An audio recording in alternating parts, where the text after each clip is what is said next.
Good afternoon, everyone, and most welcome to H790.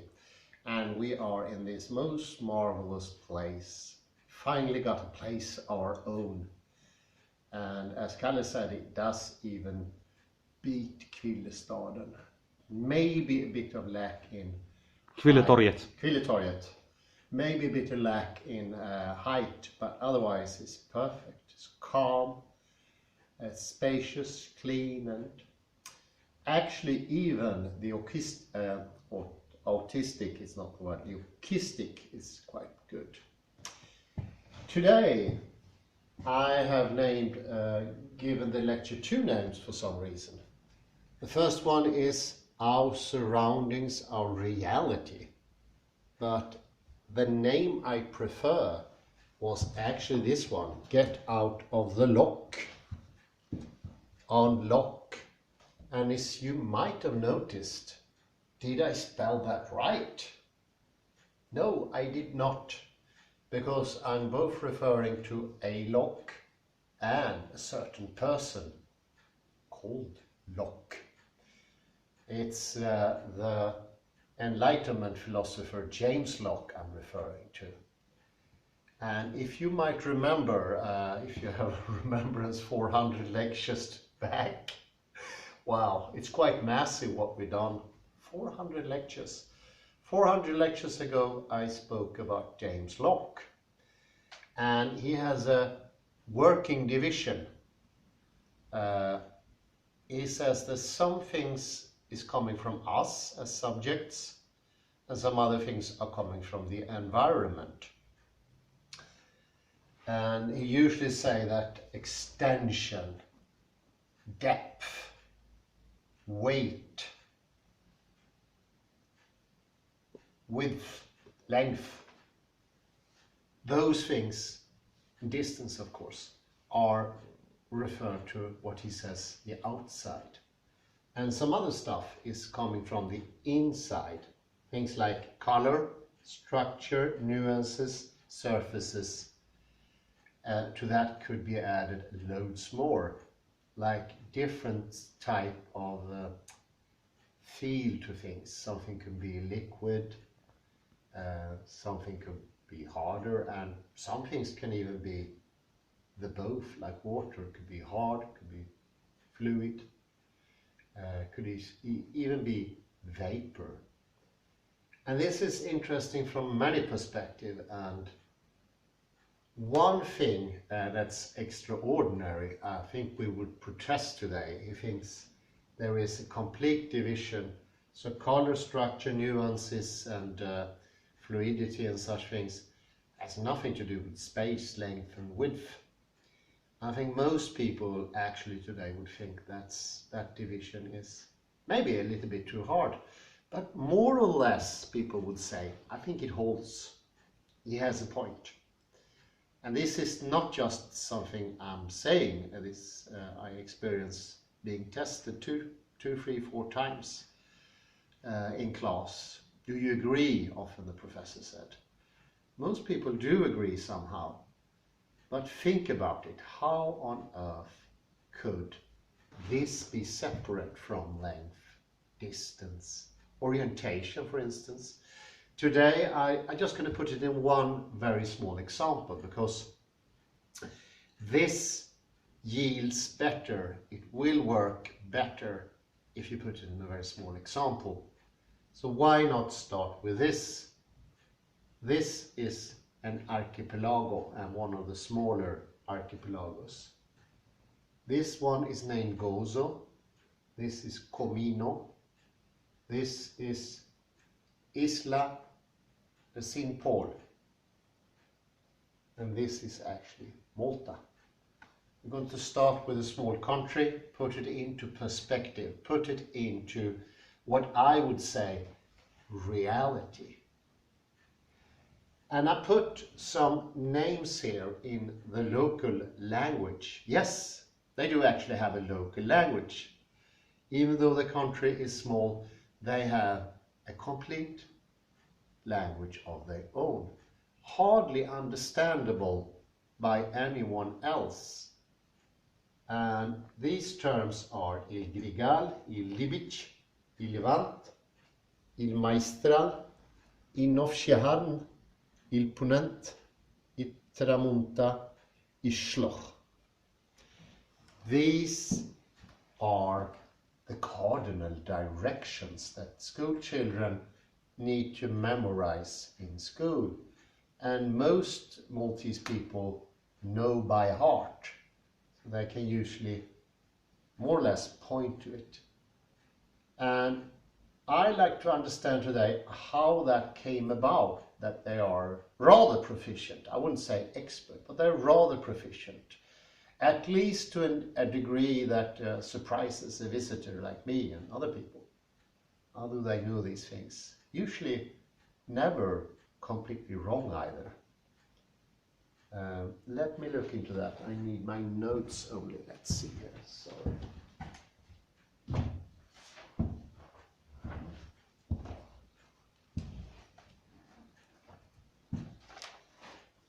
So one could say, to get to the cardinal directions, some sort of process is going from maybe something that we could call bottom and going up. But there is some, it's not that simple. It's not layer upon layer upon layer, because it's interconnectedness between what we could call layers. But let me start first about localization. The direction il grigal. Imagine that you are in the capital, and you are even in a specific place in the capital. You are in the furthermost, closest to the lighthouse part of the harbor.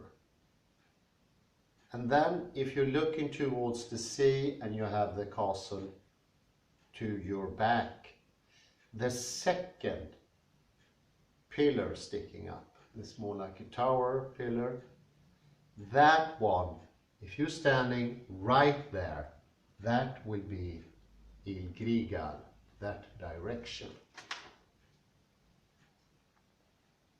And how can you be sure where you are? Well, you need to know your environment.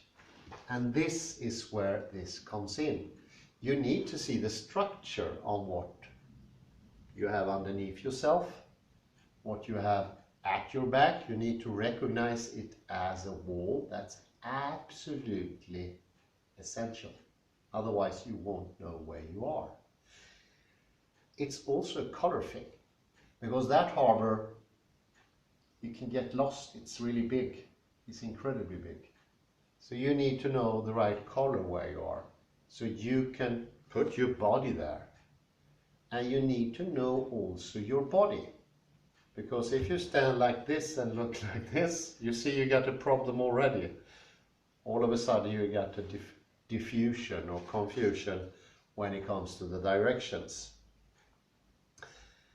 So you need to know that, and you even need to feel your ground, that you're standing on a safe ground, because this cannot be done 2 meters in front of you in the water, because that's going to move and it's not going to be a safe source of information.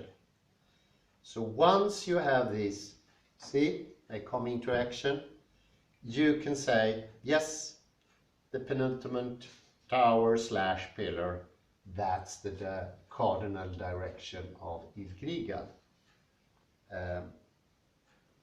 We're still in Valletta, the capital, but we go a little bit further out. We go to Bugibba. This is, well, you can't even see it on this map, but it's still in Valletta more or less. There you're going to point yourself towards the harbor. Actually works, it's sufficient, because once you put some distance between you and the harbor, you don't have to pinpoint the pillar. Now you can take a larger object, because the direction will be fair enough going up this way.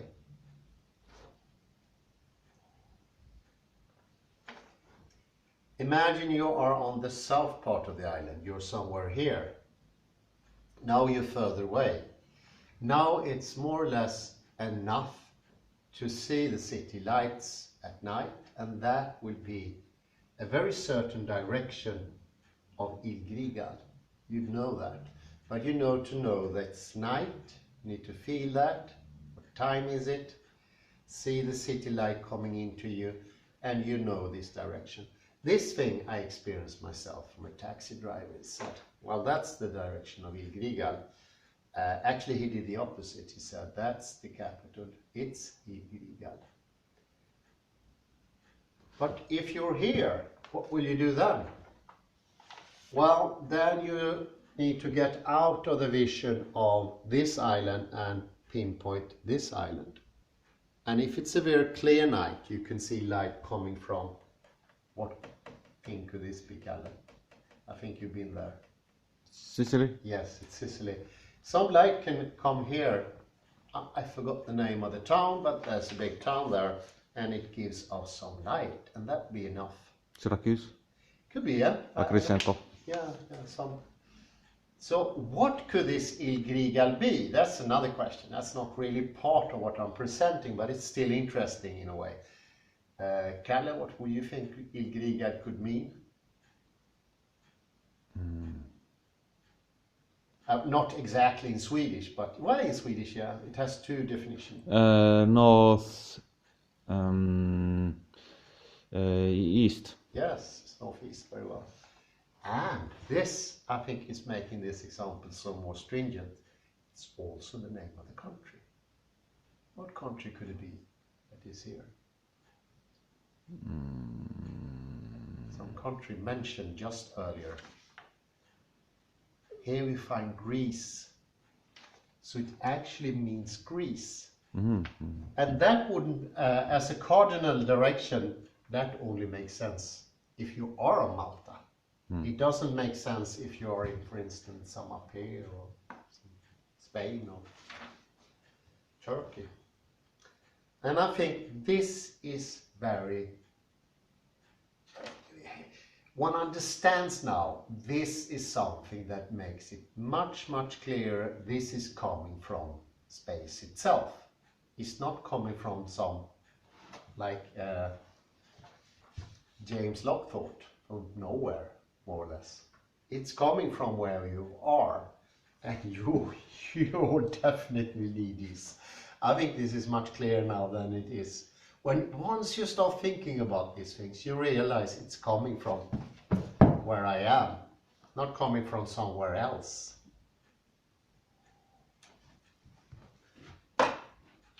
I'm gonna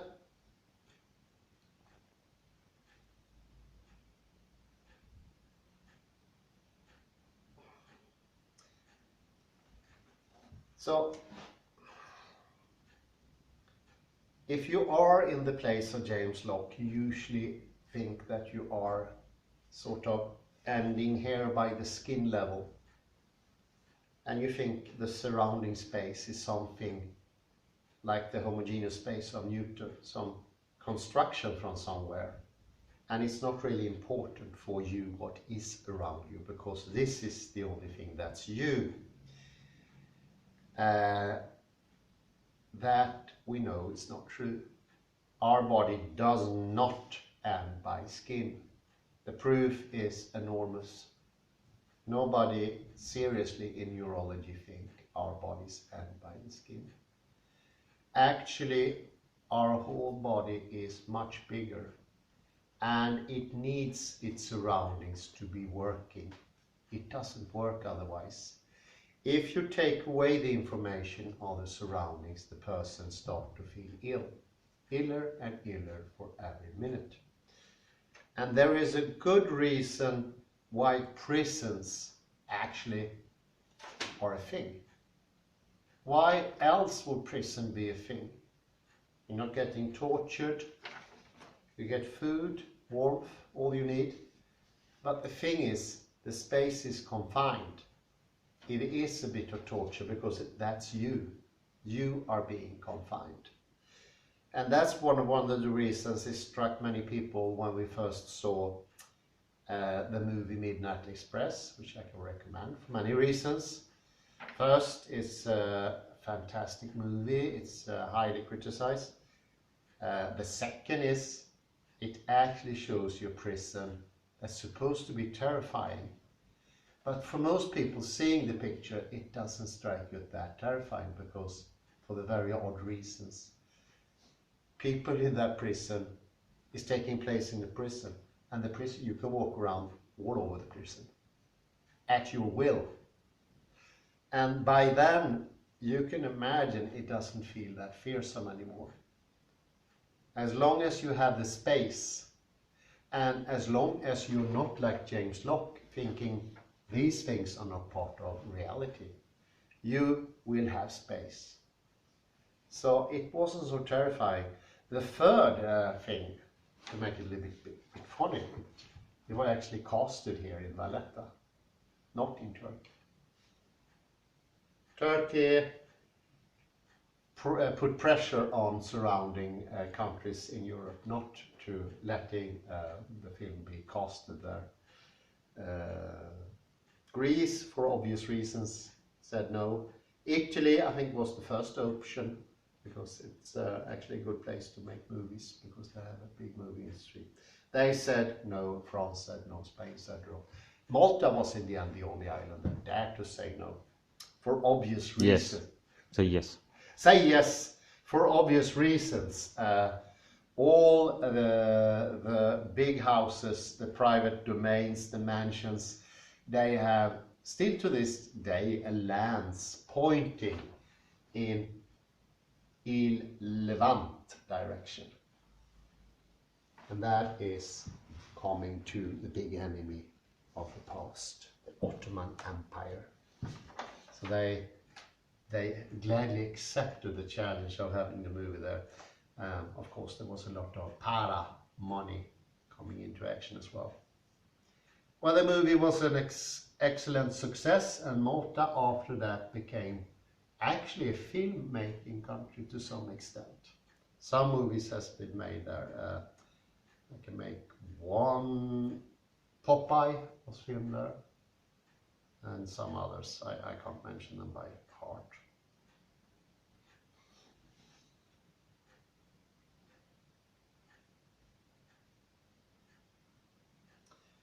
Here also we have this direction, Lbic, Ilibic. Il is a definite pronoun, and that one you have to stand looking at the watchtower. There's a watchtower to have a lookout. Look at that midday, and you have Lbic at your back.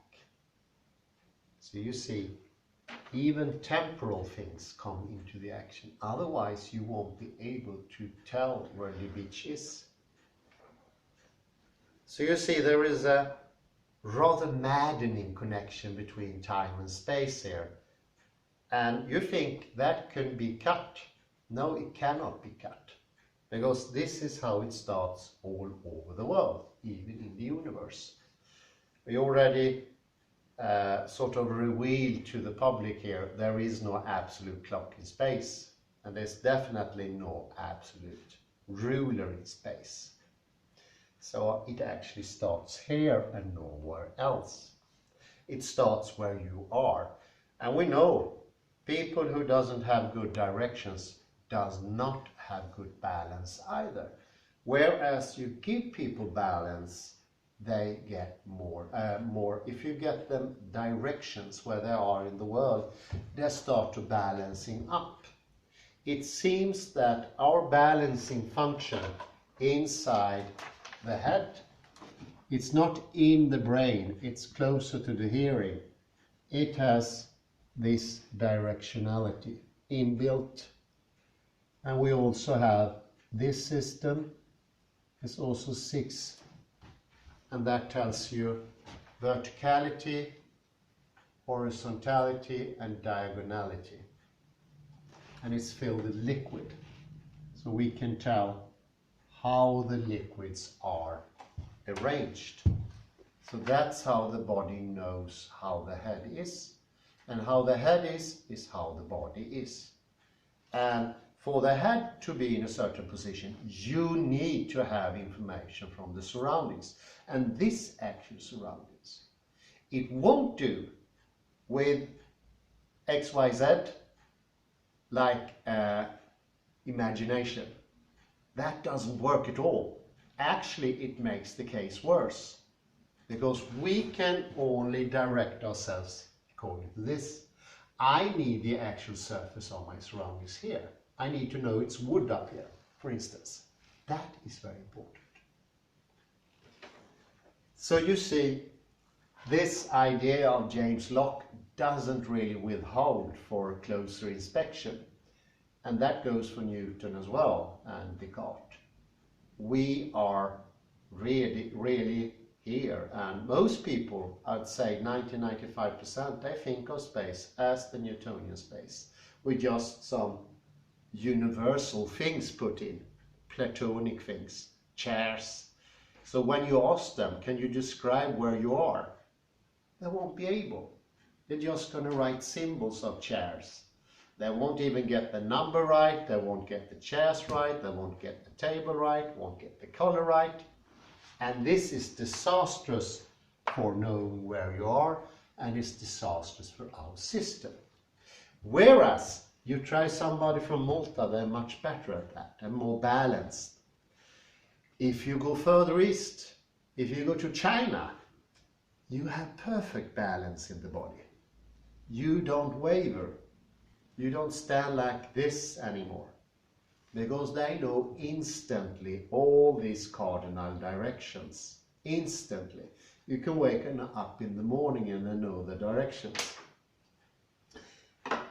Directions used to be very important for us as well in the West. Churches are a good sign also on Malta, and if you are situated in the old tower, you can look at the cathedral in Medina here, and if you see that one, it has to be a very clear day, and it has to be before 2 o'clock in the afternoon. Then you will see a glittering, and then you know what Schlock is. So all the directions are so interconnected with time and space and all the qualities of the space. Whereas if you see them in a book, and this is how I experienced them when I was very little, like this, they don't make any sense. It will, however, make sense to somebody who grew up in Malta or even more in China, because they have it already as an experience. So in a way, it's built from the bottom and it goes up. But see, there is an interconnectedness. And time is one of those interconnected things. This doesn't sort of say obey the levels, it goes down to the first level, because one of the directions you need to know it's noon. Nothing else would work. 1/4 noon won't work. You need to know you're exactly in the time position that's proper. So it goes between the levels. And this is most interesting. So this system cannot be explained in Newtonian terms. And this is one of the things that our educational system has neglected. Because if you put this in the head of the children directly, you're going to skip the levels of reality. Not only of learning, but of reality. And then they won't know it as it is in this world. And this is actually what happened to James Locke. I have the explanation now why he's thinking as he is. Because he skipped everything that was in between. And obviously, he was not a mariner. He didn't even like the sea. But if he would have been a sea captain or anybody on board of a ship, he would not have believed these things he does. So you see, practicality comes into the picture. You need to be practical in some areas. Locke was that. He was a very skilled carpenter, for instance. That was one of his pastimes. But you need to have the whole thing before you put your chin out and you start saying things about the world for no good reasons. And you can only make these mistakes if you are ignorant in the area. And I would say it's not so much that Locke is wrong, his ignorance is shown through. It's lack of knowledge, and that's something completely different. Because to be wrong, you have to know some things, and he doesn't know those.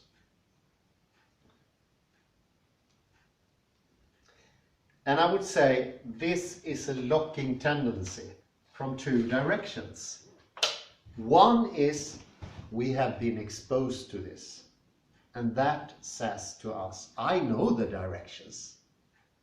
The second is we also need to practice. There's like two things, like making the lock stronger. By not practicing, you put yourself into the ignorant position of James Locke, which is something I was exposed to myself.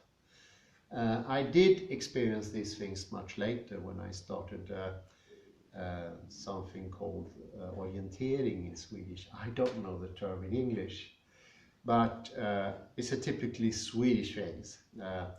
You are left in the woods with a map and a compass, and you're supposed to get your way home. And before I learned not to trust the compass only, I learned that I need to recognize my surroundings. I had a huge problem getting back because as a young child, of course, you lose your concentration and you stop looking at the compass. And if you had your compass, especially in the pocket, as I had sometimes, you were lost because you need to look at it constantly. It does not forgive you for not looking at it, because if you stray from the direction, you lost. You see here, this is a more grounded way. And people would say, well, that's easy living on a small island like that. You see the coast all the time. Yes, but I want to make a simple example as possible to get the point through. That's my idea about putting them out there. But they are extraordinarily good with these directions. Most Swedish people cannot tell, for instance, the intercardinal directions, as we call them. But for them, they're all the same. It doesn't matter if it's intercardinal or cardinal. It's just the same. And of course, it's a good help when they're driving around in the island. They don't have to look at the signs, and there hardly are any signs. So look at your directions.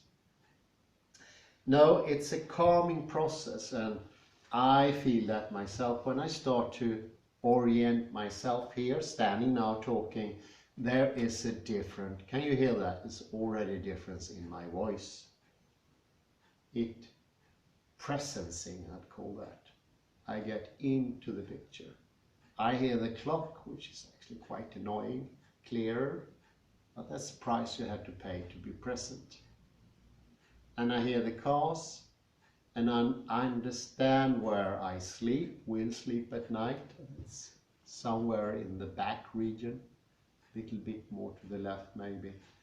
And all of a sudden, I'm coming over my heels. And this is automatically happening. As soon as you direct yourself, the body balances it up. And this is because we are an orienting organism. We need our orientation. Isn't that obvious? For me, it's completely obvious. How would we locate ourselves otherwise? How could I stay balanced? Well, I cannot. Am I balanced? I'm not. It goes hand in hand. As soon as I get located, I get stabilized. And one of the main reasons the Maltese people being so almost immune to the stress syndromes of the West is because of their great balance. They know where they are every second, and they know also when they get into church that is in orientation as well. Almost all the church are heavily orientated. All movements in the church is also orientated, and I think those things are important to repeat on a daily basis if possible. Especially when learning it, I think it's very important to repeat, because it's a skill you learn and it gets better and better. And James Locke ignored that skill, but I think the message, this is partly coming, I had to mention the names that gave me the ideas. It was Mrs. Blakesley, I think her name is Sarah Blakesley, and this famous neurologist called Ramachandran. How the body is orientating itself, and it's not the skin. We have something called a body map that puts us into reality, and that body map is plastic. How we think about it will change it, and actually changes a little bit every day anyway, but it can become better meaning more able to orientate yourself. And for every single time you orientate yourself, there's a calming system coming in, calm in the system coming in. And it's another idea I had on mine. A friend had a disease called, this system is dependent on crystals. I'll get the English name. This system is dependent on crystals, and they can actually get misaligned. The reason we don't know clearly. It could be a viral infection, but it could also be caused by stress. And it's not so uncommon among people who are burned out. But what happens is, well, it's usually demonstrated. You put your head this way, and you shut your eyes, and you put your head up, and the eyes would still point in that direction. But it doesn't happen with me now, because my head orientates itself so it will point in that direction. The eyes get sort of slow in their movement. They stay in the wrong direction. So you see the necessity for this system also to guide the eyes, or at least the vision, where I put my eyes. And to look at such a person is an odd thing. First time I saw it, I didn't understand what's happening. She sort of turned her head, and when we were both looking at each other, her eyes were not on me. It took a while before they got to me. And that's because she had to orientate herself through the surrounding. It's really weird. In Swedish it's called kristallsjukan. And it is a very nauseous disease. It's not dangerous, but it causes great nausea for obvious reasons. It's a bit like you do this thing and you stop, and your eyes will continue that way. It's not because of the eyes are loose, it's because of this system. The crystals, they keep turning. So you see now, you need to orientate yourself. You can't skip a level as I did. And that's level skipping is too common today, because the only space you have is the one that surrounds you. And you need to know the color, structure, nuances, surfaces. You also need to know the distances. You need to know what distances between. Maybe not in meters, but maybe in relation. That's a bigger distance between that chair than that TV, for instance. Those things goes into your balancing system. And you need that information. The more you can get, the more balanced you will be. And the more balanced you are, the more you can take in, because it's a connection to perception. I won't bring that up to this lecture, because I think it's fine enough. But I will end up for you to figure out the rest of the directions. You got 1, northeast. This you can, this is when you have the sun in your back and you're looking that way. And this one, I'm going to give you a tip here. This is also the Latin name for Levant. Yeah. And this has something to do with the wind. I won't say anything more. This is the time of the day. The rest one you can guess by, yeah, that was a good point. Once you got 5 or 6, you can sort of figure out the rest too. So you see by using this system you can figure the other ones out, and that's a help. But this is very important, and this is going to be something that we're going to repeat, I'm more certain. It can also be some sort of trap there. What do I mean? Why could that be a trap? Well, as I learned the cardinal directions,